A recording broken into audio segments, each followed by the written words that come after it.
Praise lord. హల్లెలూయా. ఒక సంవత్సరం ప్రణాళికతో అనుదిన బైబిల్ పఠనం. ఈరోజు 13 జూన్ 2025. ఈ సంవత్సరంలో 164వ రోజు. ఈరోజు కొరకు ఏర్పాటు చేయబడిన బైబిల్ వాక్య భాగాలు పాత నిబంధన ఎజ్రా 3, 4, 5 అధ్యాయాలు మరియు కొత్త నిబంధన యోహాను సువార్త 20వ అధ్యాయము. మొదటిగా ఎజ్రా 3వ అధ్యాయము. 7వ నెలలో ఇజ్రాయేలీయులు తమ తమ పట్టణములకు వచ్చిన తర్వాత జనులు ఏకమనస్సు కలిగిన వారై యెరూషలేములో కూడి యోజాదాకు కుమారుడైన యేషూవయును, యాజకులైన అతని సంబంధులను, షయల్తీయేలు కుమారుడైన జెరుబ్బాబెలును అతని సంబంధులను లేచి దైవజనుడైన మోషే నియమించిన ధర్మశాస్త్రమునందు రాయబడిన ప్రకారముగా దహన బలులు అర్పించుటకై ఇజ్రాయేలీల దేవుని బలిపీఠమును కట్టిరి. వారు దేశమందు కాపురస్తులైన వారికి భయపడుచు ఆ బలిపీఠమును దాని పురాతన స్థలమును నిలిపి దాని మీద ఉదయమునను అస్తమయమునను యెహోవాకు దహన బలులు అర్పించుచు వచ్చిరి. మరియు గ్రంథమును బట్టి వారు పర్ణశాలల పండుగను నడిపించి ఏ దినమునకు నియమింపబడిన లెక్క చొప్పున ఆ దినపు దహన బలిని విధి చొప్పున అర్పింపసాగిరి. తరువాత నిత్యమైన దహన బలిని, అమావాస్యలకును యెహోవా యొక్క నియామకమైన పండుగలకును ప్రతిష్ఠితమైన దహన బలులను ఒక్కొక్కడు తెచ్చిన స్వేచ్ఛార్పణలను అర్పించుచూ వచ్చిరి. 7వ నెల మొదటి దినము నుండి యెహోవాకు దహన బలులు అర్పింప మొదలుపెట్టిరి. అయితే యెహోవా మందిరం యొక్క పునాది అప్పటికి ఇంకను వేయబడలేదు.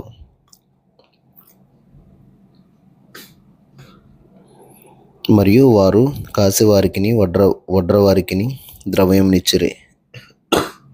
అదియుగాక పారసీక దేశపు రాజు అయిన కోరెషు తమకు సెలవిచ్చినట్లు దేవదారు మ్రాన్లను లెబానోను నుండి సముద్రము మీద యొప్పే పట్టణమునకు తెప్పించుటకు సీదోనీయులకును తూరు వారికిని భోజన పదార్థములను, పానమును, నూనెను ఇచ్చిరి.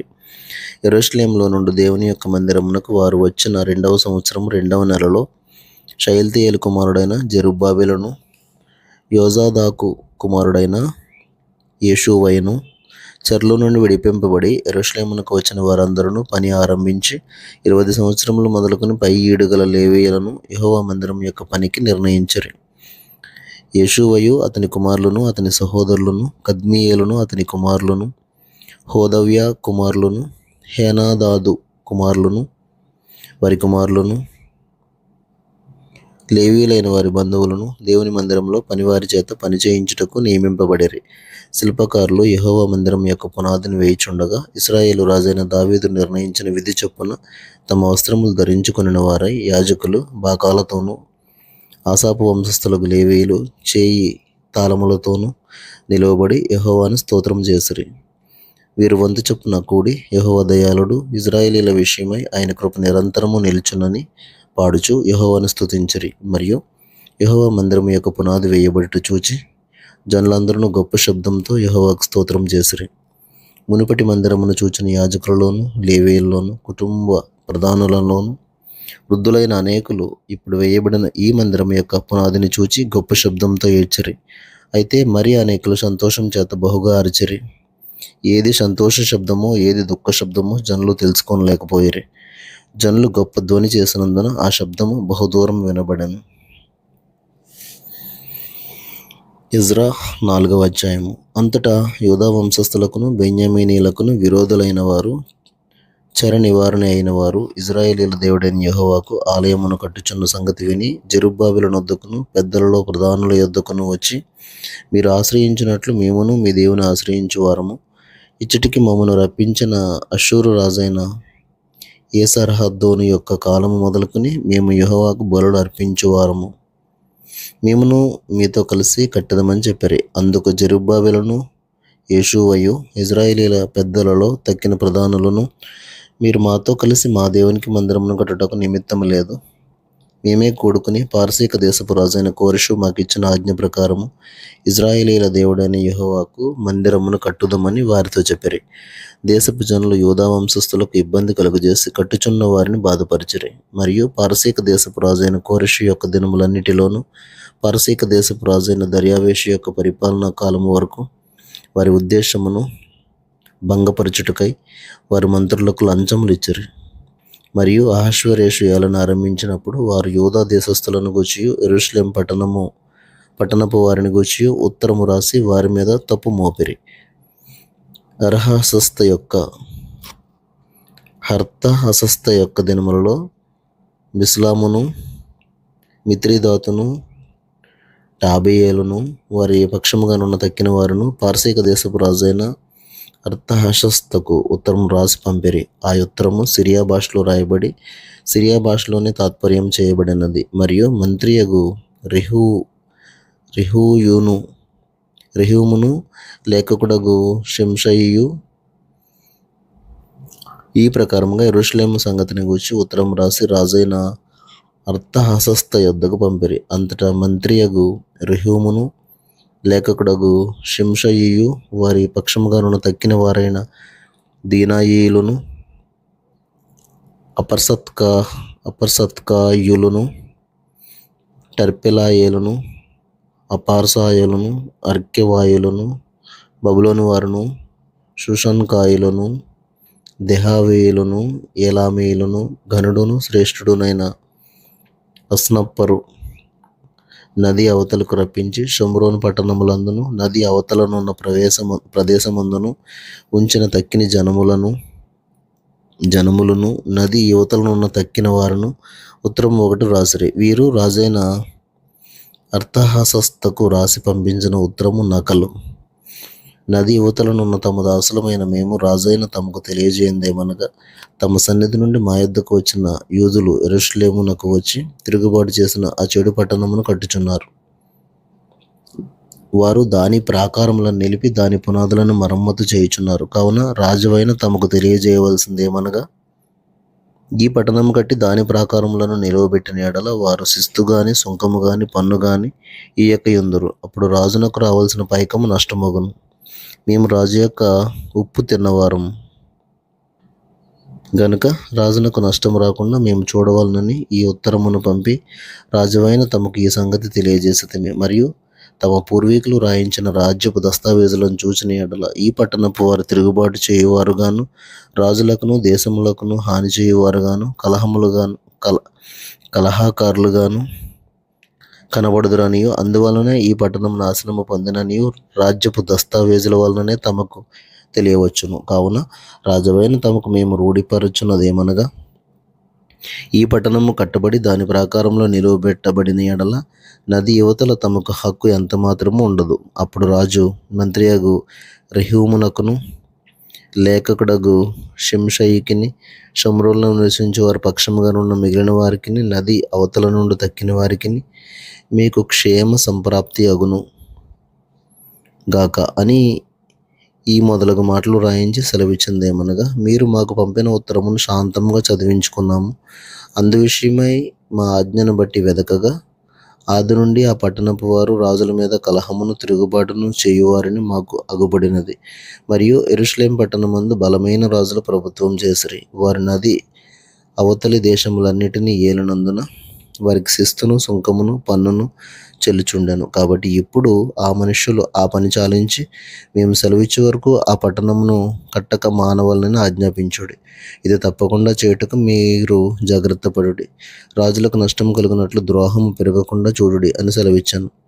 రాజైన అర్తహషస్త పంపించిన ఉత్తరం యొక్క ప్రతి రెహూమునకును షింషయికిని వీరి పక్షముగానున్న వారికిని విడిపింపబడినప్పుడు వారు త్వరగా యెరూషలేమునున్న యూదుల యొద్దకు వచ్చి బలవంతము చేతను అధికారం చేతను వారు పని ఆపనట్లు చేయగా యెరూషలేములో నుండి దేవుని మందిరపు పని నిలిచిపోయాను. ఈలాగున పారసీక దేశపు రాజైన దర్యావేషు ఏలుబడి యందు 2వ సంవత్సరం వరకు ఆ పని నిలిచిపోయాను. ఎజ్రా 5వ అధ్యాయము. ప్రవక్తలైన హగ్గయియు ఇద్దో కుమారుడైన జకర్యాయు యూదా దేశమందును యెరూషలేమునందును ఉన్న యూదులకు ఇశ్రాయేలీల దేవుడైన యెహోవా నామమున ప్రకటింపగా షయల్తీయేలు కుమారుడైన జెరుబ్బాబెలును యోజాదాకు కుమారుడైన యేషూవైను లేచి యెరూషలేములో నుండి దేవుని మందిరమును కట్టనారంభించిరి. మరియు దేవుని యొక్క ప్రవక్తలు వారితో కూడా నుండి సహాయం చేయుచు వచ్చిరి. అంతటా నది యువతల అధికారి అయిన తత్తెనయును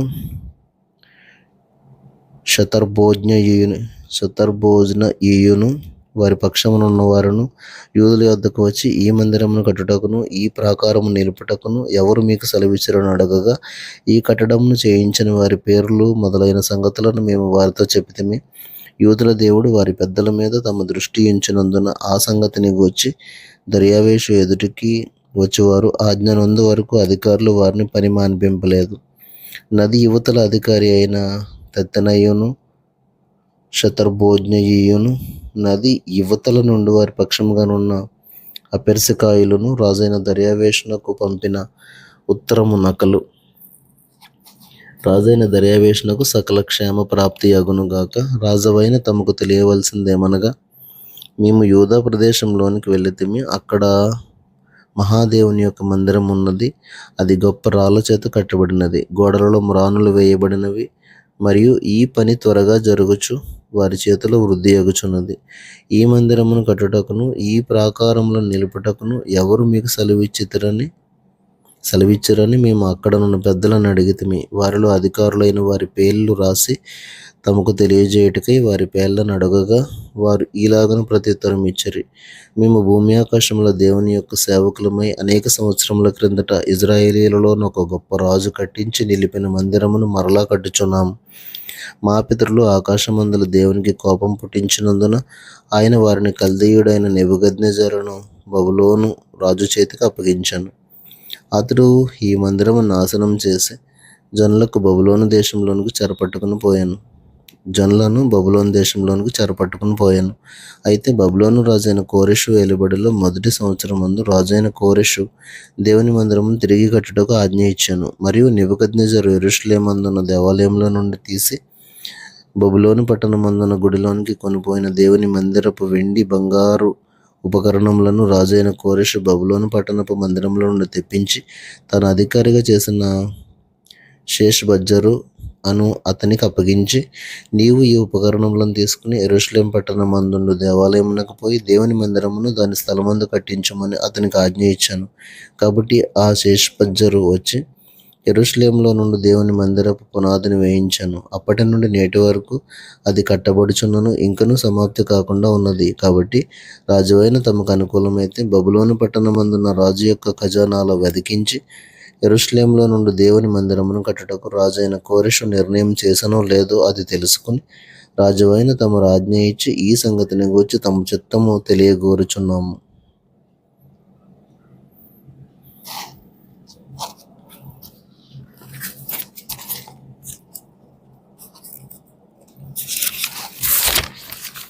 క్రొత్త నిబంధన యోహాను సువార్త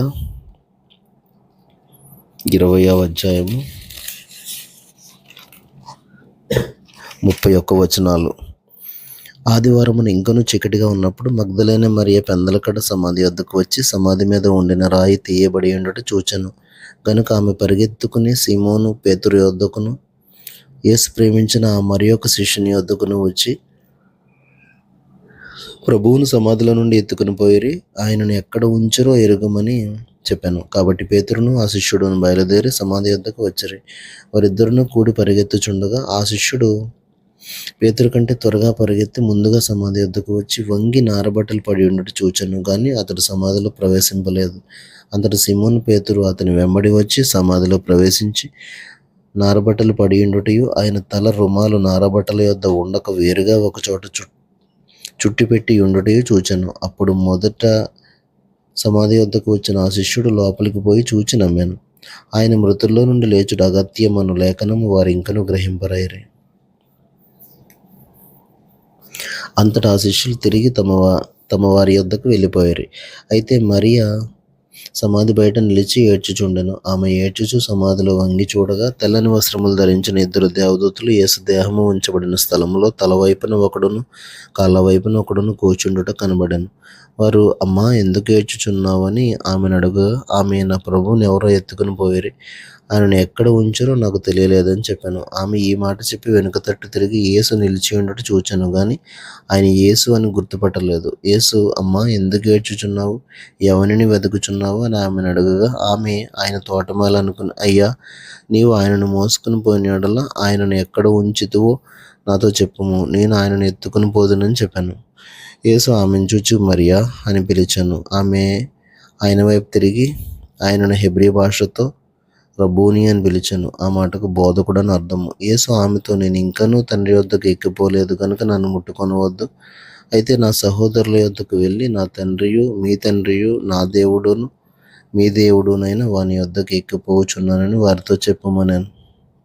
మగ్దలేనే మరియ వచ్చి, నేను ప్రభువుని చూచితిని, ఆయన నాతో ఈ మాటలు చెప్పానని శిష్యులకు తెలియజేశాను. ఆదివారం సాయంకాలమున శిష్యులు యూదులకు భయపడి తాము కూడి ఉన్న ఇంటి తలుపులు మూసుకుని ఉండగా యేసు వచ్చి మధ్యలో నిలిచి, మీకు సమాధానం కలుగునుగాక అని వారితో చెప్పాను. ఆయన అలాగూ చెప్పి వారికి తన చేతులను ప్రక్కను చూపగా శిష్యులు ప్రభువును చూచి సంతోషించారు. అప్పుడు యేసు మరలా, మీకు సమాధానం కలుగునుగాక. తండ్రి నన్ను పంపిన ప్రకారం నేనును మిమ్మల్ని పంపుచున్నానని వారితో చెప్పాను. ఆయన ఈ మాట చెప్పి వారి మీద ఊది, పరిశుద్ధాత్మను పొందుడి. మీరు ఎవరి పాపములు క్షమింతురో అవి వారికి క్షమింపబడును, ఎవరి పాపములు మీరు నిలిచి ఉండనిత్తురో అవి నిలిచి ఉండునని వారితో చెప్పాను. యేసు వచ్చినప్పుడు 12 మందిలో ఒకడైన దిదుమ అనబడిన తోమ వారితో లేకపోయాను గనుక తక్కిన శిష్యులు, మేము ప్రభువును చూచితిమని అతనితో చెప్పగా, అతడు, నేను ఆయన చేతులలో మేకుల గుర్తును చూచి నా వ్రేలు ఆ మేకుల గుర్తులో పెట్టి నా చెయ్యి ఆయన ప్రక్కలో ఉంచితేనే గాని నమ్మనని వారితో చెప్పాను. 8 దినములైన తరువాత ఆయన శిష్యులు మరలా లోపల ఉన్నప్పుడు తోమ వారితో కూడా ఉండెను. తలుపులు మూయబడి ఉండగా యేసు వచ్చి మధ్యన నిలిచి, మీకు సమాధానం కలుగునుగాక అనెను. తరువాత తోమను చూచి, నీ వ్రేలు ఇటు చాచి నా చేతులు చూడుము, నీ చెయ్యి చాచి నా ప్రక్కలో ఉంచి అవిశ్వాసివి కాక విశ్వాసివై ఉండుమనెను.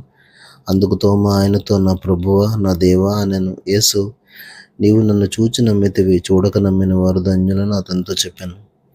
మరియు అనేకమైన ఇతర సూచక క్రియలను యేసు తన శిష్యుల ఎదుట చేశాను. అవి ఈ గ్రంథమందు రాయబడి ఉండలేదు గాని యేసు దేవుని కుమారుడైన క్రీస్తు అని మీరు నమ్మునట్లును, నమ్మి ఆయన నామమందు జీవం పొందినట్లును ఇవి రాయబడెను. దేవుడు తన పరిశుద్ధ వాక్యమును మన వినికిడిలో దీవించునుగాక. ఆమేన్.